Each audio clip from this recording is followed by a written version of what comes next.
Las voces de Buena Costumbre hablan desde el Biobío y son de Constanza Escobar y Álvaro Migueles. Confiar es buena costumbre. Estimados auditores y auditoras de Buena Costumbre, que estamos a escasos 6 días de que se cumplan 4 años desde el llamado levantamiento social, estallido social. ¿4 o 3? 4 años. Esto fue el 2019. Así de rápido. ¿Cómo ha cambiado la forma de hacer política en Chile? ¿Se han resuelto las principales demandas de la gente que supuestamente dieron origen a este estallido social, para otros estallido delictual, como lo calificó, por ejemplo, la bancada de diputados de la UDI y otros parlamentarios? ¿Qué rol han jugado los proyectos constitucionales? Tantas preguntas para hacerle a Rodrigo Arellano, vicedecano de la Facultad de Gobierno de la Universidad del Desarrollo. ¿Cómo está, vicedecano? Muy buenos días, bienvenido a Buena Costumbre. Hola Rodrigo, ¿cómo estás? Muy buenos días, Álvaro. Muy buenos días, Constanza. Gusto de verle, gusto de verte también, Constanza. Igual, gusto de verte acá. Oye, ¿qué nos puedes contar de esto que se viene ya a poquitos días? ¿Se han resuelto los temas principales que hicieron o que condujeron al estallido social? ¿Cómo estamos para esta fecha?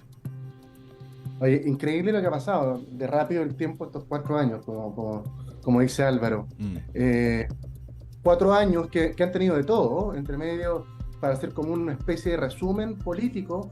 Tuvimos un cambio de gobierno, tuvimos una reestructuración en el Congreso Nacional de correlaciones de fuerza, tuvimos una pandemia entre medio, estuvimos encerrados, recordamos, mucho tiempo. Eso afectó de manera muy profunda a la economía del país. Todavía vemos señales preocupantes en ese sentido, y entre medio hemos tenido además 2 procesos constitucionales. O sea, de política hemos estado bastante activos, y si uno hace un resumen al final del día, yo traté de recordar cuáles eran las grandes clamores ciudadanos que dieron origen al estallido. Recordemos que el origen o lo que hizo reventar quizás esta manifestación ciudadana fue el alza del valor del precio en Santiago del metro, de la locomoción en 30 pesos, y ahí comenzó, recordemos, el grito o el eslogan: no son 30 pesos, sino que son 30 años, y que todo lo construido durante los 30 años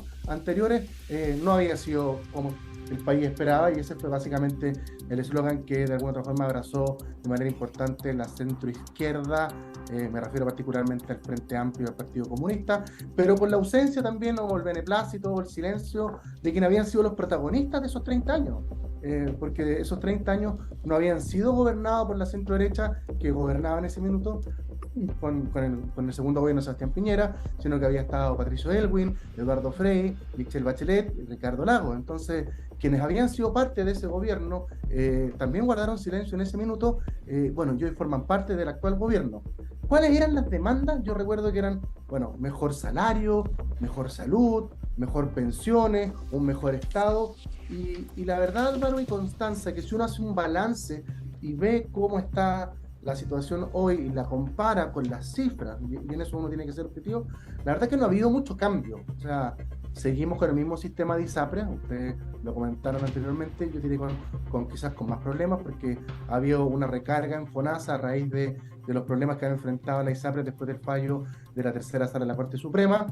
El sistema de pensiones todavía no ha habido ningún cambio relevante, importante. Sí se dictó a finales del gobierno del presidente Piñera, y se ha recogido en el actual la pensión de garantía universal, que de alguna forma sí vino a nivelar un poco las pensiones, sobre todo de las personas que más lo necesitan, pero básicamente no ha habido un aumento en la cotización, que es lo que se está buscando, o un aumento en la jubilación, que es otra medida que en verdad podría quizás colaborar en salario. Al revés, con los niveles de inflación que ha vivido el país los últimos 2 años, los salarios básicamente se han mantenido igual o incluso peor, y estamos viendo también cifras medias preocupantes. Los últimos informes de empleo también muestran que las cifras no son muy positivas. Y por último, perdón que me alargue, sí. Y por último, si hablamos de la salida institucional que se dio en ese momento, recordemos que el estallido social tuvo una especie de quiebre, break, espacio, a raíz del acuerdo que hubo el 15 de noviembre, entre todas las fuerzas políticas representadas en ese minuto en el Congreso, salvo el Partido Comunista, en que se abrió espacio para una nueva constitución. Todavía estamos esperando el resultado y es muy probable, o no sé si es muy probable, pero es una posibilidad de que el próximo 17 de diciembre no se apruebe el proyecto constitucional que se está discutiendo hoy y sigamos con la actual constitución. Por lo tanto, si uno analiza en perspectiva, en tiempo, si han habido mejoras, la verdad que yo pongo en duda bastante el cambio a raíz de los números que uno va viendo y de los cambios legislativos que han pasado, que la verdad que no han sido muchos. Rodrigo, fíjate que de los hechos políticos que tú resaltaste en este tiempo, en estos 4 años, yo agregaría uno, que sería el auge y caída de la Lista del Pueblo. Acuérdate que en el primer proceso constitucional la Lista del Pueblo arrasó, digamos, y después fue derrotada y como fuerza política desapareció, digamos. Era una fuerza política bien inorgánica porque no se sabía, pero yo lo agregaría, digamos. ¿Ah? Eso te iba a decir, efectivamente, no, así como fuerza política era muy inorgánica. Yo tenía que era más un movimiento social que surge, recordemos, Álvaro, porque para el primer proceso constitucional, para la primera convención, hubo un cambio de reglas del juego a nivel electoral. Exactamente. Y se permitieron y se le dio facilidad a esta agrupación de independientes. Independientes fuera de pacto. Exacto, que no resultaron ser tan independientes finalmente, y que yo no sé si, bueno, hay muchas razones para explicar el fracaso de la primera convención, pero una quizás fue también intentar desde una perspectiva de ese movimiento refundar el país y finalmente, de hecho, las diferencias internas, cuando a veces la política no está tan involucrada, hay gente que yo sé que no le gusta la política, pero la política tiene esa virtud, entrega cierto orden, terminaron siendo al final un grupo súper desintegrado, inorgánico, que finalmente en gran parte de sus hombros está el fracaso del primer proceso. Sin duda. Oye, Constanza. Sí, no, yo creo que, bueno, lo que ocurrió, cierto, con este estallido social fue también algo que nos posicionó súper mal a nivel internacional. O sea, éramos un país súper estable, un país tranquilo. Sin embargo, después del estallido social, la visión que otros estados empezaron a tener de Chile, que las personas empezaron a tener de Chile, cambió radicalmente. Esto fue significativo tanto para el exterior como para nosotros como país. Pero ¿crees tú, Rodrigo, que hemos aprendido de lo que pasó? O sea, ¿estamos actuando políticamente de una forma distinta para resolver los problemas quizás que aquejan a las personas o a los ciudadanos, nuestros dolores, nuestras dolencias? Es muy encima, Constanza, como para ver si hemos aprendido. Yo creo que nadie quiere repetir, sin duda, lo que vivió el país durante ese largo mes de violencia en las calles. Nadie salvo el lumpen, porque que robó como loco, aprovechándose de las manifestaciones ciudadanas. Yo he visto en gran parte, sí, de la clase política un espacio diferente al diálogo. Lo estamos viviendo ahora.